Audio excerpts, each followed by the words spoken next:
brings up the question, can one pope contradict another pope? Paul VI also signed into law many of the doctrines condemned as heresies by previous magisteria of the Vatican Church. Now, after Paul VI's death, John Paul I was elected. He only got to reign for a month before he was probably murdered by the powerful Masonic cabal now lurking within the Vatican. The next pope was John Paul II, who, like John the 23rd, was beloved of the media. He's gotten much more favorable press than any other pontiff since good Pope John, the Rosicrucian leftist. This is partly because he has taught heresy by Roman Catholic standards on dozens of occasions.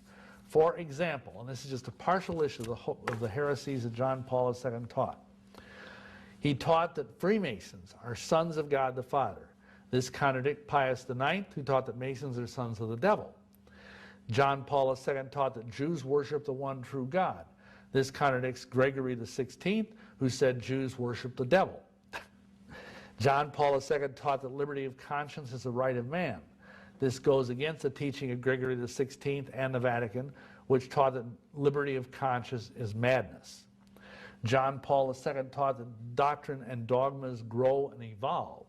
St. Pius X condemned that idea that doctrine and dogma can evolve as a heresy.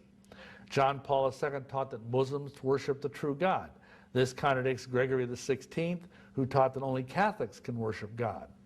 John Paul II teaches that heretics, that's you and I folks, are Christians, that's big of him, going against Pius VI, who taught that only Roman Catholics are Christians.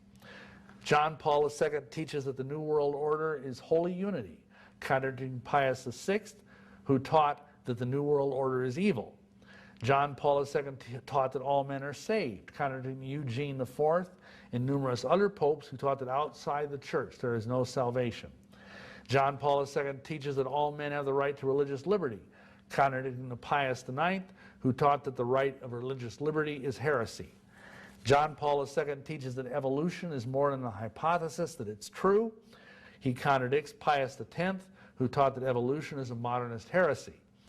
John Paul II prayed with sorcerers and witch doctors, calling out the spirits, contradicting Gregory XVI, who defined such worship as heresy and devil worship.